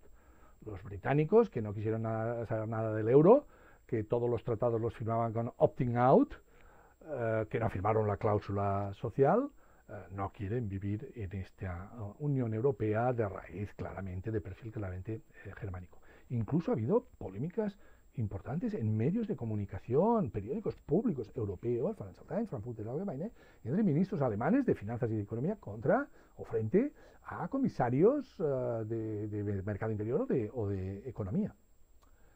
La emisión de eurobonos es complicada. Incluso la propia canciller Merkel dijo en 2012: no habrá eurobonos mientras yo viva. Hay que tener en cuenta que los parlamentos, el alemán, el de Países Bajos, el de Austria o el de Finlandia, no aprobarán nunca eurobonos con la mayoría cualificada que se requiere además, si no hay una condicionalidad enorme en esta emisión de eurobonos. Es decir, no quieren garantizar impagos de unos eurobonos de los cuales ellos no se habrán beneficiado. Claramente Europa tiene una situación fiscal muy distinta. Desde países como Alemania o Países Bajos o Austria, que tienen margen fiscal para hacer políticas fiscales expansivas, aunque no quieren, a otros países como España o como Italia, etcétera, que no tenemos margen fiscal, no tenemos margen fiscal. Nuestros niveles de deuda pública superaron con creces el nivel de Maastricht y ahora, a duras penas, en el Plan de Estabilidad y Crecimiento Europeo lo estábamos intentando reducir. Ahora estos déficits públicos y esta deuda pública se van a ir a niveles siderales, porque muchas de las políticas para amortiguar y mitigar el impacto de la crisis se va a traducir en déficit público y estamos hablando de volúmenes ingentes. Europa tiene perfil germánico y este club mediterráneo, estos PIGS, estos Portugal, Italy, Greece and Spain, están vigilados desde Centro Europa. Bien, finalmente se llegó a un acuerdo en el Eurogrupo. Nuestra ministra de Economía, Nadia Calviño, incluso decía hemos alcanzado un buen acuerdo. No es un mal acuerdo, pero en todo caso no es lo que quería Italia y España. Se ha aprobado un plan de emergencia, una red de seguridad de 500.000 millones de euros para trabajadores, empresas y estados, pero entendamos que este es un fondo temporal, selectivo y proporcional, que se distribuye intertemporalmente para atender gastos relacionados con los costes sanitarios y derivados del COVID-19. Por tanto, no hay condicionalidad, no hay troika, no hay hombres de negro, no hay memorandum of understanding. Ahora bien, cuando se defiende la emisión de eurobonos, teniendo en cuenta que el presupuesto europeo es mínimo y que el Tesoro Único Europeo brilla por su ausencia, no existe, a menos que la Unión Europea empezara a poner impuestos que le permitieran disponer de unos recursos de garantía. El camino claramente es, previamente a la emisión de eurobonos, hacer una convergencia fiscal europea. De manera que no sea necesaria ni troicas, ni hombres de negros, ni memorandum of understanding. Pero esto va a llevar su tiempo. Esto va a llevar su tiempo. Si convertirse de cigarra a hormiga, pues lleva su tiempo. Y por tanto, lo que se ha aprobado serán préstamos a través del Mecanismo Europeo de Estabilidad, del MEDE, 240.000 millones, hasta el 2% del PIB del país, a bajo tipo de interés y sin condicionalidad, porque irá destinado a gastos relacionados con la lucha contra el COVID-19. Un fondo de garantía de 200.000 millones de euros del Banco Europeo de Inversiones, del BEI, para pequeñas y medianas empresas, lógicamente con aval de los Estados miembros. Y muy interesante, un fondo de reaseguro de empleo SURE, de unos 100.000 millones de euros, que serán préstamos de carácter temporal, con condiciones muy favorables, que en principio irán destinadas a complementar las percepciones públicas nacionales que hagan los trabajadores que entren en expedientes de regulación temporal de empleo y por tanto no se vean tanto afectados en su caída de rentas y por tanto del consumo. Es el que se llama el fondo SURE de la Comisión Europea. Hay que tener en cuenta que si Europa no reacciona bien y de forma coordinada, habrá un desencanto social e incluso pudiera ser que haya ciudadanos y países que entiendan que la Unión Europea no es útil para nada. Incluso surja el riesgo del populismo antieuropeo y empiecen a regir los destinos de algún Estado miembro de la Unión Europea, un país que pone primero a su país por delante de la Unión Europea, siempre, en todos los casos, y por tanto comprometiendo el proyecto europeo. Bueno, la política fiscal lo hemos hablado para Estados Unidos, Europa, podríamos extendernos a China, Japón, a Corea, a Australia, Canadá, etcétera, etcétera, etcétera. De hecho, el Fondo Monetario Internacional ha establecido un Policy Tracker, que podéis consultar en su web, en donde país a país establece cuáles son sus políticas fiscales, monetarias, cambiarias en Estados Unidos, en China, en Japón, no me voy a detener ya, Corea del Sur, Alemania, Francia, Italia, el Reino Unido, México. En México, como sabéis, y así ha sido en algunos otros países, el presidente Andrés Manuel López Obrador al principio propuso afrontar el COVID-19 con unas estampitas, ¿no? Ahora hasta los mariachis llevan ya mascarilla. En Brasil, Jair Bolsonaro incluso ha cesado al ministro de Salud porque quería enfrentar el COVID-19 y el contagio con procedimientos pues los más ortodoxos, ¿no? El distanciamiento social, etcétera. Quiere reabrir inmediatamente la economía. En América Latina, el Banco Interamericano de Desarrollo augura malos años para las economías latinoamericanas, probablemente no tan malos como la década perdida por la deuda externa, pero sí ahora los socios comerciales de las economías latinoamericanas están cayendo en barrena. no va a haber turismo hacia esos países. Las remesas de los emigrantes epígrafes tan importantes en las balanzas de pagos de algunas de las economías centroamericanas y latinoamericanas pues van a desaparecer en gran parte. El precio de las materias primas, que cuando son elevados, pues permite unos ingresos por exportaciones muy relevantes. Ya hemos dicho que le va a costar retomar los niveles previos al estallido de la pandemia, porque las materias primas van a estar con una demanda mucho menor, y, lo hemos mencionado también, unas salidas de capitales que van a depreciar sus divisas y van a encarecer hasta convertirlos en una argovia el pago de la deuda pública externa.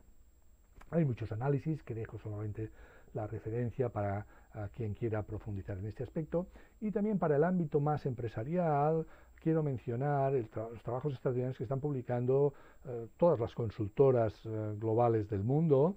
Empiezo con McKinsey, que por ejemplo establece un set de acciones inmediatas que tienen que llevar a cabo los directivos de las empresas en relación a sus plantillas, sus empleados, para estabilizar la cadena de valor y de suministro, con la relación con el cliente, todo el ámbito financiero, tanto gestión de tesorería como estrategia financiera a medio y largo plazo. Deloitte también, con muchos análisis sobre el papel del Consejo de Administración en la crisis del COVID-19, cómo gestionar la contabilidad. KPMG, también estudios sectoriales de muy diverso tipo y análisis también generales y transversales. PricewaterhouseCoopers, un número muy largo de publicaciones. Además, ha establecido un navigator en relación al COVID-19 que suministra muchos análisis y reflexiones. La antigua Ernst & Young, EY ahora, también numerosos trabajos sectoriales, generales, etcétera. Boston Consulting Group, de igual manera, Kearney, Strategy Business, en fin, todas las consultoras. Y, por descontado, no quiero dejar de decirlo, SADE, con su Stay Connected, profesores del claustro que están compartiendo sus reflexiones, sus análisis en abierto con las empresas, los profesionales, en relación a distintos aspectos de las implicaciones empresariales del COVID-19. Ahora estamos en teletrabajo, por tanto, en principio tenemos más tiempo para poder visionar todos estos webinars. El teletrabajo ha sido el mayor muro de contención ante el cierre de la actividad económica no esencial. Obviamente la actividad esencial requiere en muchos casos la presencia física, pero muchas otras actividades, a pesar del confinamiento personal en los hogares, han tenido continuidad gracias al teletrabajo. Y esto ha permitido también una mejor conciliación de la vida laboral y familiar. La familia que teletrabaja unida permanece unida. Ya veremos a lo largo del tiempo si cambiará los comportamientos sociales y en el seno de las empresas. Algunos, desde luego, le van a tener que cambiar su mobiliario de oficina en el lugar presencial cuando se reincorpore. Y también ha hecho que nuevas actividades, como por ejemplo las plataformas Zoom, pues se hayan disparado en bolsa y hayan hecho multimillonario a su emprendedor, y tantas otras segundas y terceras derivadas del estallido de esta pandemia. Vamos a entrar, aunque es demasiado pronto para pronunciarse sobre este aspecto, los escenarios de después del coronavirus.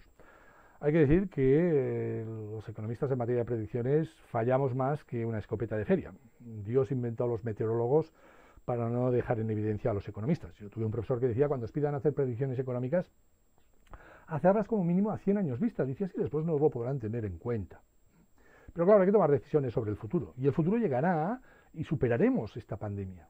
Habrá luz al final del túnel. Esperemos que antes que no después, y más luminosa que más apagada. Ahora, el grado de incertidumbre que existe es muy elevado y, por tanto, todo lo que es el proceso de desescalada y de recuperación económica es muy difícil, ya no de predecir, sino incluso de simular, de hacer ejercicios de calibración, porque hay muchos factores. ¿Cuánto durará el confinamiento en las distintas sociedades del mundo? ¿Cuánto estará paralizada la actividad económica y en qué sectores? ¿Cuál será la gradualidad temporal del levantamiento de estas restricciones y que los consumidores adquieran la confianza para volver a viajar, etcétera, etcétera? ¿Habrá rebrotes de la pandemia comprometiendo cualquier estrategia de salida? descubriremos una vacuna, porque esto reduciría al mínimo las incertidumbres en el momento en que tuviéramos una vacuna que pusiera límite al contagio. ¿Cuál será la efectividad de las políticas económicas? La coordinación internacional, la coordinación entre políticas monetarias, fiscales, supervisoras, etcétera, entre los distintos países y dentro del propio país con gobiernos de coalición. Por tanto, conocemos muy bien el impacto inicial de una pandemia como la que hemos vivido, muy fuerte, desbordando la capacidad de los sistemas sanitarios. Hemos tendido a aplanar esta curva.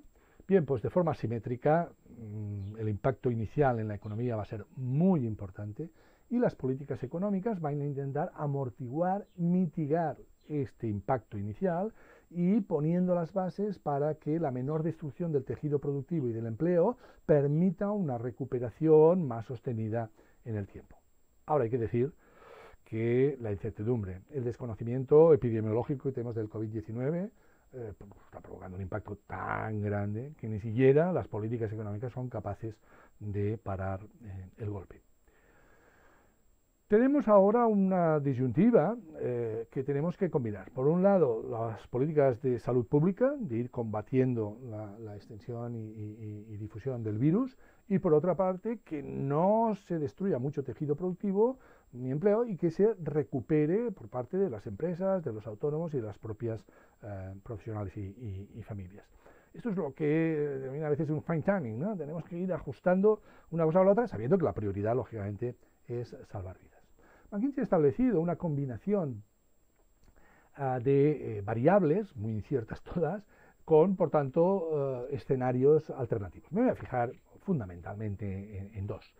El primero es que el virus se ha contenido y, por tanto, haya una recuperación relativamente rápida. En este caso, los ajustes son muy bruscos en la contracción del Producto Interior Bruto, de las distintas economías y por tanto, de la recesión a la que estamos abocada.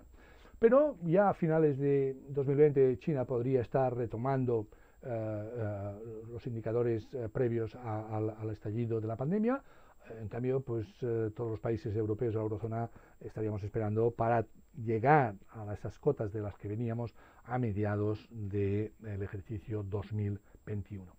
Pero en otro escenario, igual de plausible que el anterior, lógicamente mucho más pesimista, en que hay rebrotes, en que las políticas económicas no son efectivas, en que el virus no es contenido, en que hay un comportamiento social que enseguida no mantiene la distancia interpersonal, no deja de lavarse las manos, etc. En este caso, la corrección del Producto Interior Bruto es muy elevada y no volveríamos a los niveles pre-coronavirus hasta finales de 2024 en Europa, a mediados de 2024 en Estados Unidos o incluso a mediados de 2021 en China.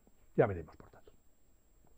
Pensemos que, referido a Estados Unidos, el shock económico del COVID-19 está a la altura de lo que provocó el crash del 29 en la Gran Depresión o la Segunda Guerra Mundial, no en términos de número de muertos, que obviamente murió, desgraciadamente, mucha más gente en una confrontación bélica como la Segunda Guerra Mundial, pero en términos de shock económico es perfectamente equiparable. Por tanto, tenemos muchos factores de incertidumbre. ¿Cuál será el grado de profundidad al que caeremos? Tanto el shock de oferta, el shock de demanda, en fin. ¿Cuál será la duración de esta disrupción? ¿En semanas, en meses, en trimestres, en años? ¿Y cómo será esta recuperación gracias pues, tanto a las políticas públicas, monetarias, fiscales, de los bancos centrales, de los supervisores, etcétera, como de las estrategias de salida de las empresas, incentivando el consumo con descuentos, etcétera, etcétera? Lo que hay que evitar de todas es el efecto del gato muerto, que llamamos los economistas. Si un gato que está muerto cae de arriba de un edificio, al tocar el suelo, rebota, pero como está muerto, volverá a caer.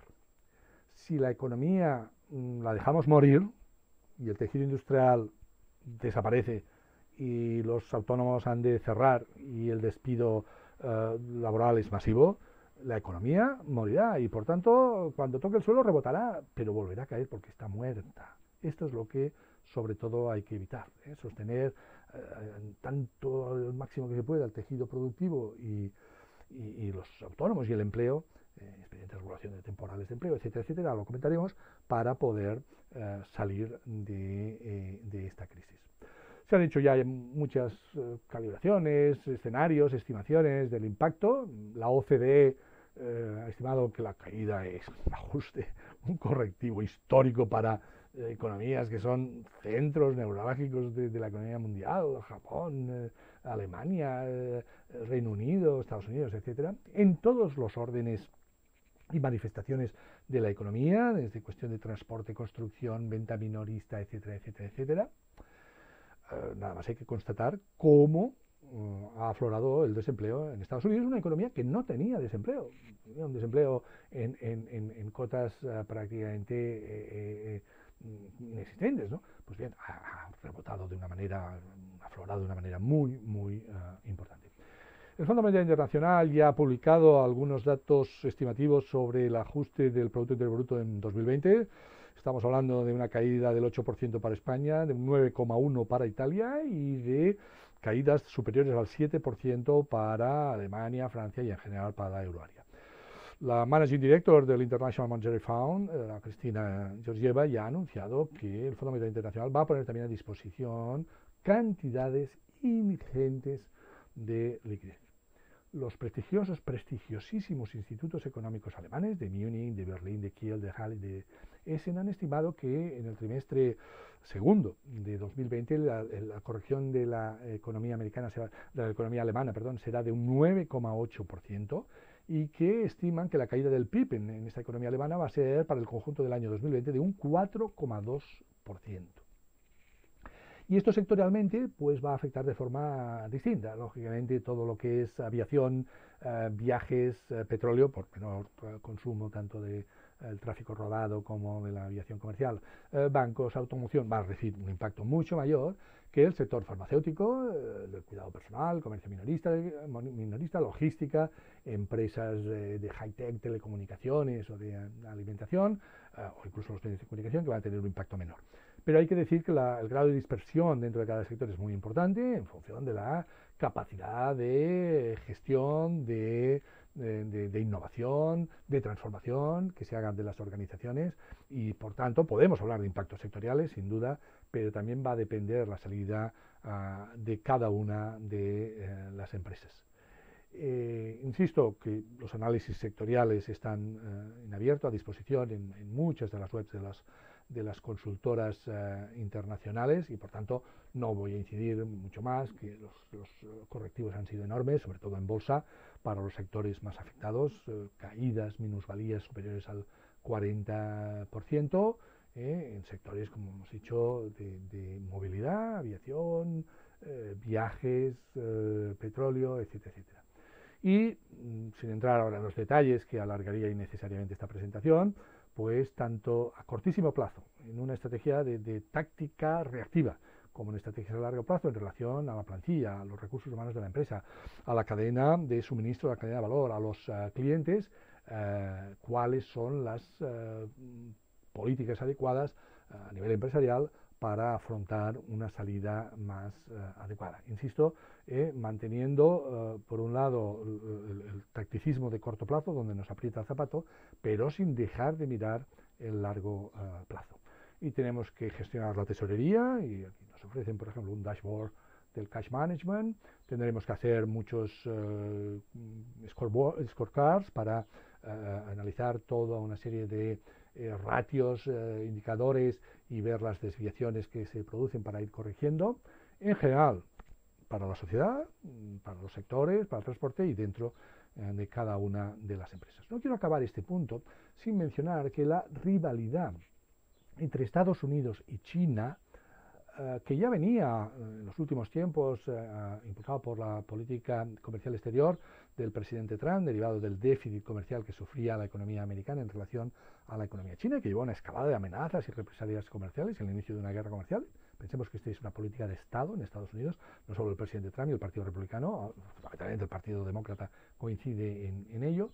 Pero, como sabemos muy bien, China exporta muchísimo al mercado americano, en cambio China importa mucho menos del mercado de Estados Unidos y, por tanto, ya se cerró el acuerdo en la primera fase, colgaron los guantes, vamos a decirlo así. Lo que pasa es que la carrera ahora trasciende un punto más, un punto menos de déficit comercial, porque es una carrera por el liderazgo tecnológico del mundo y quizá en su día, ¿quién lo va a decir? Pues económico, político y militar.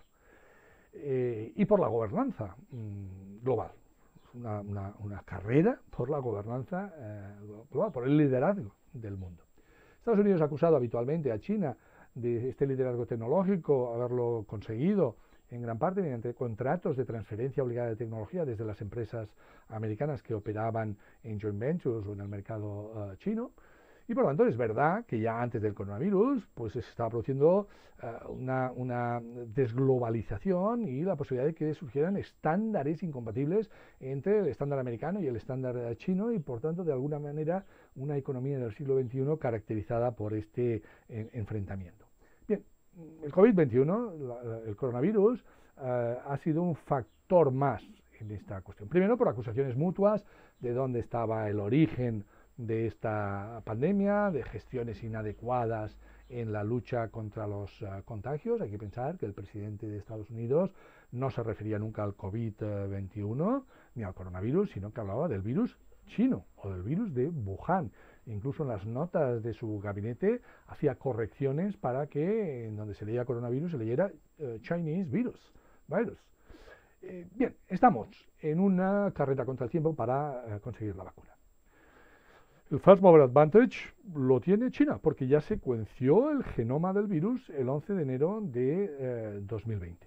Multitud de laboratorios globales están investigando en esta carrera contra el tiempo para descubrir cuál sería la vacuna que frenaría y reduciría a la mínima expresión el problema que estamos enfrentando. Claramente en esta carrera, Estados Unidos y China son los agentes más importantes.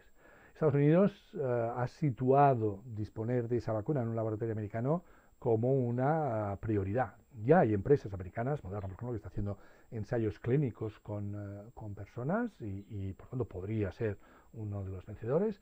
En este caso el statu quo global no se vería muy afectado. Estados Unidos está tan interesado en ser ellos los que encuentren la vacuna que si no ne vero ben trovato y hablan las malas lenguas de que ofreció la compra a CureVac, el líder laboratorio alemán en este ámbito, que hizo decir al ministro de Economía alemán, presidente Trump, Alemania no está en venta. Claro, el otro contendiente junto a Estados Unidos, y hay terceros también como Alemania, lógicamente, es China. La general Chen Wei y la empresa CanSino Biologics de Tianjin, el puerto de Beijing, de la capital de China, también parece que ya muy adelantada, con ya ensayos clínicos sobre personas. Bien, esta carrera puede dejar agotados a los dos contendientes y que haya un tercero que llegue a meta antes que ellos. Pero si China llega a descubrir esta vacuna, podría cambiar mucho el mundo. Podría cambiar mucho el mundo. Dice este cartel: gracias, presidente Xi, gracias, hermano Xi, porque nos has enviado mascarillas, equipos de protección personal. La política comercial exterior china, como la rusa y como la todos en estos tiempos, no da puntada sin hilo. Envía mascarillas, envía elementos de protección personal. El ejército ruso está presente en Italia para combatir el coronavirus. Nadie da puntada sin hilo, lógicamente se lo cobrarán después. Pero si China, que ha provocado el origen del virus, consigue la vacuna, bueno, podría convertirse en el líder global y que los ciudadanos del mundo dijeran, oye, entre estas democracias occidentales, sí, la americana con checks and balances, o las democracias europeas, y un sistema autoritario como el chino, pues quizá mejor el sistema autoritario como el chino, que, aparte que nos envió mascarillas, ha descubierto la vacuna y parece que gestiona mejor estos asuntos importantes para el mundo. Bien, esto es especular, lógicamente lo iremos viendo con el tiempo. Este año hay elecciones presidenciales en Estados Unidos, el 3 de noviembre. La pregunta es si habrá un segundo mandato de Trump. Lo tenía muy bien encarado, la economía de Estados Unidos iba muy bien, pero la desastrosa gestión que ha hecho del COVID-19 pone muchas incógnitas en si Trump tendrá un segundo mandato en la Casa Blanca. Si se me permite la ironía, la ventaja es que el eslogan electoral para el 3 de noviembre de 2020 ya lo tiene. Puede utilizar el mismo, que utilizó el 8 de noviembre de 2016. Hay que volver a reconstruir América. Make America Great Again. No ha de cambiar ni siquiera el eslogan. Bien, vamos ya al último punto que hace referencia a la economía española que está cayendo en barrena. Recordemos, el primer caso se produjo un turista en La Gomera y hemos acabado con una declaración del estado de alarma. Por en medio pasamos por decisiones tan importantes como suspender el Mobile World Congress en Barcelona o como disputar partidos de fútbol y otras competiciones deportivas con los estadios cerrados. Además tenemos una pirámide de población, claramente con la mayor esperanza de vida del mundo, que tenemos cohortes demográficas de la tercera edad muy elevadas y, como sabemos, ha sido sobre los que más ha incidido esta pandemia. Google nos ha facilitado el Community Mobility Report, en lo que muestra claramente cómo el confinamiento, el cerrar actividades económicas, pues ha reducido la dinámica de la economía española de una manera drástica. Está cerrada mucha actividad económica, le va a costar volver a abrir, no solo por autorizaciones del gobierno, sino también porque restaure sus condiciones normales la demanda y por lo tanto el impacto va a ser de unas dimensiones apoteósicas. Hay algún analista siempre catastrofista, Goldman Sachs, que estima caídas del 9,7%, pero no están fuera del radar, una caída del 9,7% del PIB de España en 2020. Es verdad que sabemos que después la economía rebotará, esperemos que antes y de una manera más sostenida, pero en todo caso hay que tener mucho cuidado extremo con estos análisis, puesto que la capacidad predictiva de los economistas es baja y en estas condiciones de incertidumbre es prácticamente nula. Todas las actividades, todos los epígrafes del PIB prácticamente se han contraído, unos más que otros, y por tanto la recesión está garantizada durante algunos trimestres. El Purchasing Managers Index, el índice de los gestores de compras de las empresas españolas, está muy por debajo de 50, por tanto augura un futuro muy negro. El sector por sectores, el sector turismo, que representa más del 10% de nuestro PIB, lo decíamos antes, el 85% de los casi 84 millones de turistas que vinieron el año pasado a España vinieron en avión. Hoy los aviones están en tierra, va a costar mucho restablecer los viajes, probablemente se exigirá antes de abordar el avión pues un código QR incluso para probar que no eres asintomático. Bien, la pregunta es, ¿cuántos de estos turistas van a venir a España este ejercicio 2020? Ya Semana Santa fue perdida, ¿qué va a pasar ahora en la temporada de verano? Estos fueron los ingresos que generaron los turistas el año pasado en España, es la primera actividad económica. ¿Cuáles serán las cifras, los registros este año? En la hostelería, en la restauración, cafeterías, etcétera, la reapertura va a ser muy dilatada en el tiempo y complicada para poder mantener la exigencia del distanciamiento social. Por tanto, el impacto sobre el sector turismo, hotelero, etcétera, va a ser relevante en España. Es verdad que en la temporada de verano puede ser que el turismo doméstico repunte algo, igual también con programas sociales en favor de los colectivos que han estado en primera línea de fuego, pero el turismo internacional no se va a reponer probablemente en todo el ejercicio, a menos que haya unas estrategias, primero sanitarias, que faciliten el traslado de las personas y después de precios. Por tanto es un año perdido. Incluso Deloitte nos anuncia una Navidad muy austera este año 2020. Si añadimos al turismo el sector del automóvil, ya estamos en una quinta parte o una cuarta parte de la economía española. Aquí los fabricantes de automóviles, somos una gran plataforma de fabricación y exportación de automóviles, han tenido una avalancha de expedientes de regulación temporal de empleo. Pero no solo son los fabricantes, los concesionarios, los talleres, el renting, el rentacar, todo ese universo que está en el mundo del automóvil y que ya hace, por tanto, que prácticamente una cuarta parte de la economía española pues va a recibir un impacto muy importante. Incluso la industria se ha tenido que reorientar en algunos casos a hacer respiradores o empresas que fabricaban medias a hacer mascarillas. Y planteando también si habría que relocalizar a la economía española algunas actividades deslocalizadas a terceros países. El sector inmobiliario también va a recibir un golpe muy importante, lógicamente en caída de ventas en precios con esta estrategia de descuentos para mirar la salida. El mercado de alquiler va a haber muchos inquilinos que no van a poder pagar el alquiler a los propietarios de la vivienda, o actividades como Airbnb, un gran unicornio que estaba proyectando al futuro, pues realmente está en un parón extraordinario. Todo el sector inmobiliario en sus distintas vertientes no es la crisis inmobiliaria de 2007-2008, pero sí un impacto muy importante. El comercio minorista no va a ser de los sectores más afectados, pero sin duda también ahora el comercio online pues claramente ha repuntado, pero como dice Deloitte, se va a recomponer la distribución de la renta disponible ahora durante el confinamiento, pero también a futuro en unas líneas que no es el momento ahora para discutir concretamente. La demanda de energía, el operador Red Eléctrica Española ha registrado una caída del consumo de energía en España del 14% intermensual, teniendo en cuenta además que el teletrabajo ha hecho que repuntara la demanda de energía eléctrica doméstica. Y la expresión más dura de toda esta situación es el desempleo. El desempleo, la gran cantidad de expedientes de regulación temporales de empleo para parar el golpe y no destruir ni tejido productivo ni empleo fijo, pero lógicamente buena parte de los contratos laborales en España son contratos temporales y a vencimiento, pues con no renovar, pues claramente el paro, que ya registró un repunte muy importante en el mes de marzo, va a seguirlo registrándolo así en abril y en meses siguientes.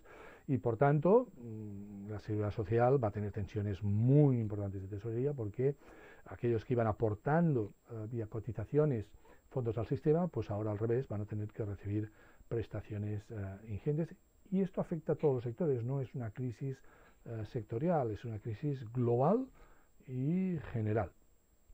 El IBEX 35 ha recibido una corrección muy brusca, aquí fondos de inversiones, fondos de pensiones, pero también las familias con sus ahorros han registrado unas minusvalías muy relevantes, les va a costar recuperar las cotizaciones iniciales, y todo esto se proyecta al déficit público. Un expediente de regulación temporal de empleo significa, lógicamente, un incremento del déficit público y, por tanto, de emisión de deuda pública. Y vamos ya reconduciendo nuestro déficit público de forma que convergía hacia el plan de estabilidad y crecimiento y, por tanto, hacia las cotas de Maastricht, pero ahora nuestro déficit público se va a disparar. En la visión catastrofista de Goldman Sachs se nos iría a 120.000 millones en el ejercicio 2020. Cualquier cifra que ahora especulemos sobre ella puede ser plausible, porque el déficit presupuestario, el déficit público de la economía española, de la hacienda pública española, se va a disparar. Y la deuda pública, que ya estaba en niveles muy elevados, aunque con una carga financiera baja, gracias a las políticas monetarias expansivas y los tipos de interés de refinanciación cero del Banco Central Europeo, esta deuda pública también se va a disparar. Empezábamos a reconducir, pero se va a disparar, porque toda la política presupuestaria tendrá que abocarse a la protección de personas vulnerables, al sostenimiento del consumo de las familias, evitar injusticias, que nadie se quede atrás, y a sostener la mayor parte que se pueda del tejido productivo y de los autónomos. Le decía este señor a la enfermera: ¿qué pasa con estos bebés recién nacidos que piden el biberón y no se lo dais y por eso están llorando? Dice: no, lloran porque se acaban de enterar de la deuda pública que tendrán que pagar a lo largo de su vida. Este va a ser una carga intergeneracional por varias generaciones, puesto que se tendrán que renovar las deudas públicas que se emitan a su vencimiento.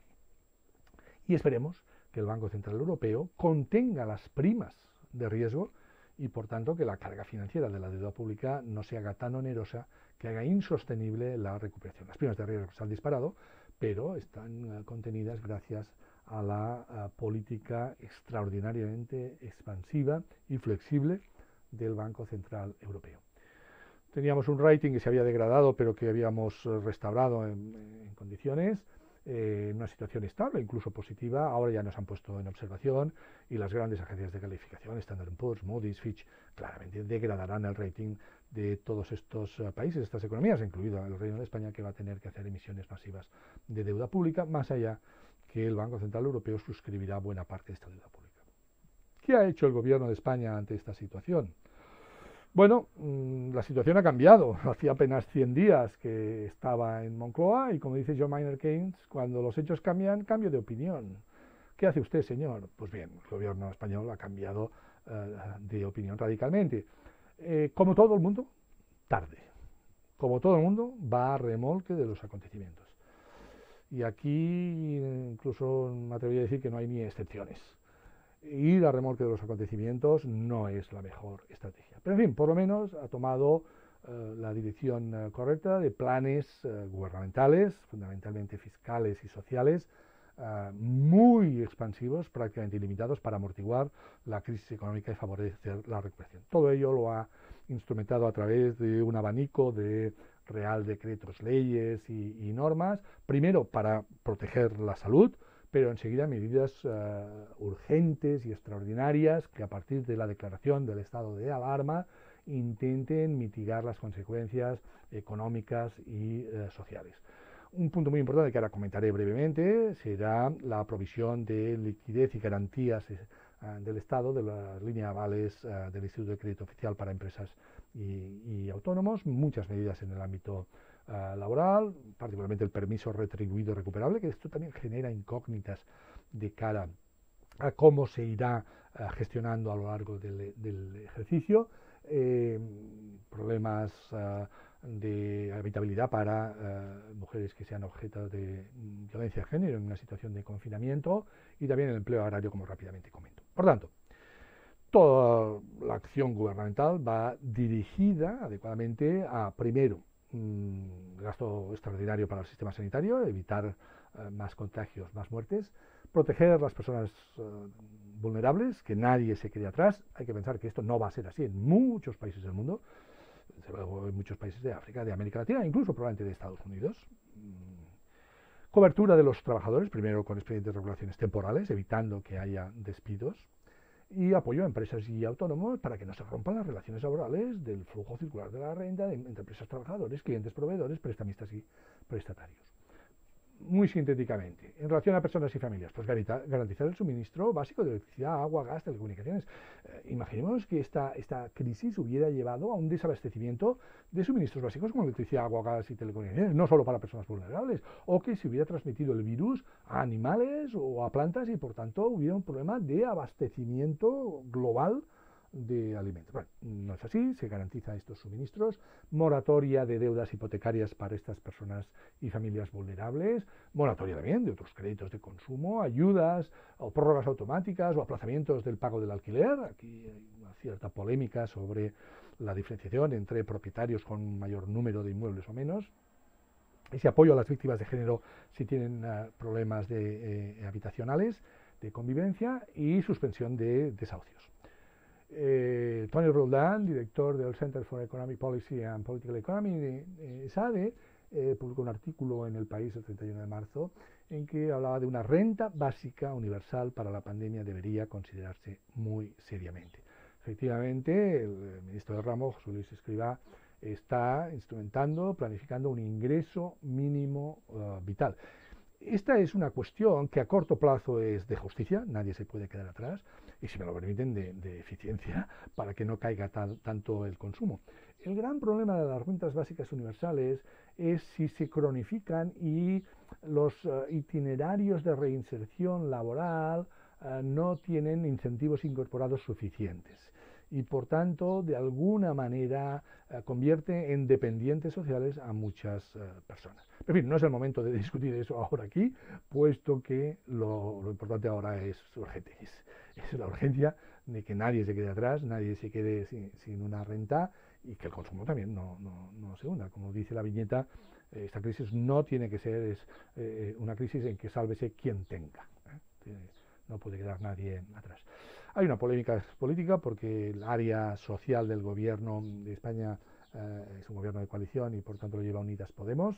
José Luis Escrivá no es, el ministro del ramo no es de Unidas Podemos, pero en fin, no es el momento ahora de comentar estas cuestiones. En relación a los trabajadores, expedientes de regulaciones temporales de empleo, disuadir el despido definitivo, que los trabajadores temporales cuando venza su contrato no entren en una situación difícil. Muy importante, los trabajadores en economía sumergida informal. En España hay un porcentaje importante de personas que trabajan en el top manta, en la limpieza doméstica, en el servicio doméstico, en cuidado de personas dependientes, en jardinería, que cobran en B, en salario en negro. Entonces, si no están en los registros, ¿cómo van a llegar las políticas sociales a ellos?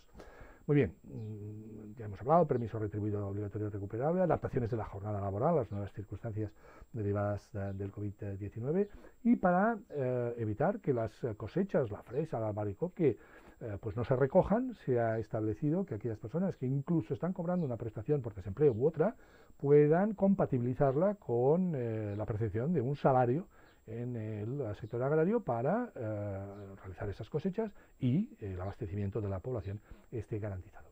Para las empresas y autónomos, lo más importante, las facturas van venciendo y las pequeñas empresas que caracterizan la economía española y los autónomos no tienen habitualmente ni liquidez ni acceso a la financiación que permitiera mantener ese tejido industrial, profesional y por tanto los cierres empresariales se contarían por números muy elevados. Pues bien, a partir de la liquidez que el Banco Central Europeo pone a disposición y los 100.000 millones que ha establecido también el gobierno y que va liberando por tramos, se han establecido unos avales públicos que van desde el 60 al 70 al 80% para empresas y autónomos. La liquidez está ahí, ahora falta que el procedimiento, la correa de transmisión, actúe de forma ágil. Todo esto se gestiona desde el Instituto de Crédito Oficial, que ha suscrito convenios de colaboración con las entidades financieras, los supervisores, tanto europeos como españoles, pues, y la propia banca ha manifestado que no van a aprovechar para hacer ventas cruzadas de contratos de seguros, que si la liquidez la disponen a unos costes bajos, pues no lo pueden trasladar a tipos de interés, a préstamos a empresas y a autónomos pues muy elevados. Hay expedientes de temporales de regulación de empleo que están favoreciendo mucho la continuidad de las empresas, el teletrabajo, moratoria en deudas públicas, exoneración o bonificación en cotizaciones sociales a la seguridad social, tanto de empresas como de autónomos, prestaciones por cese de actividad e incluso aplazamiento de las hipotecas de los inmuebles en que desarrolla esa actividad profesional, el autónomo o empresarial. Como ha dicho Ana Botín, presidenta del Santander, en esta ocasión los bancos somos parte de la solución. En la crisis de 2008 fueron parte del problema.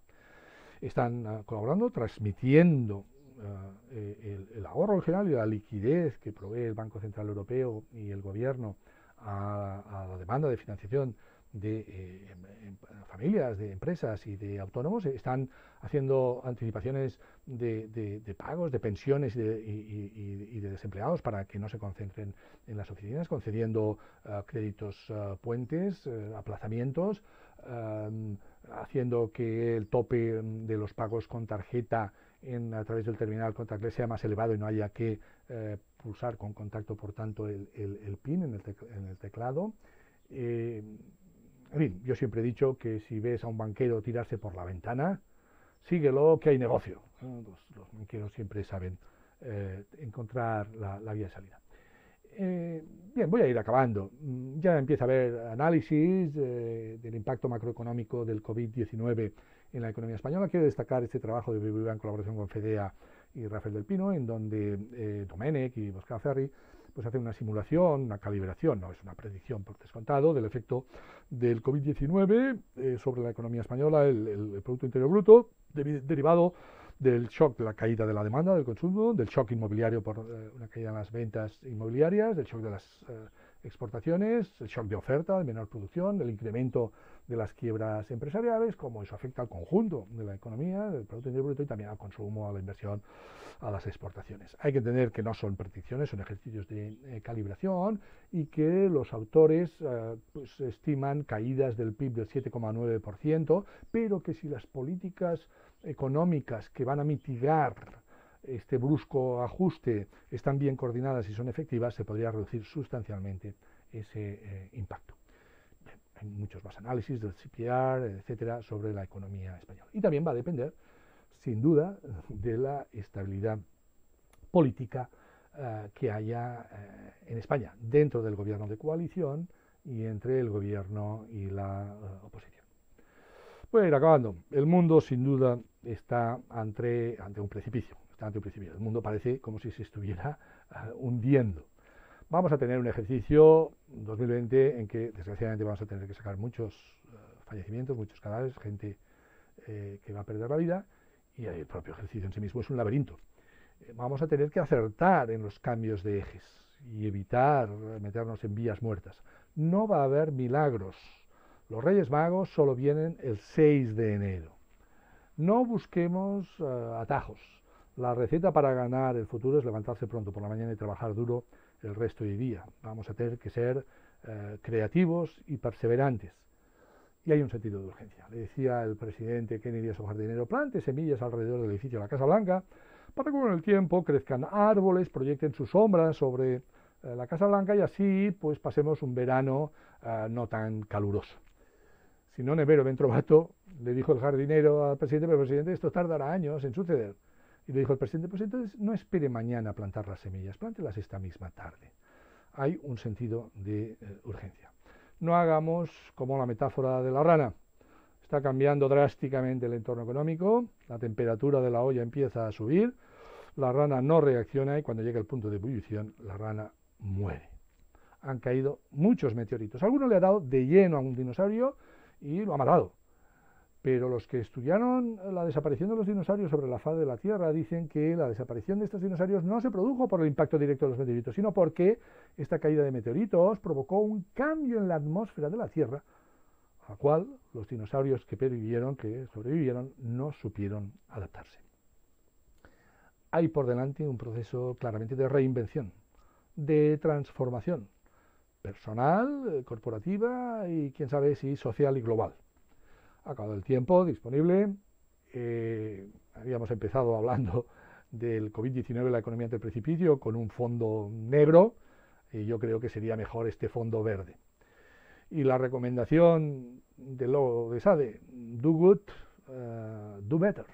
A corto plazo, desde luego, toca resistir y esperar que la luz del túnel llegue pronto. Mientras tanto,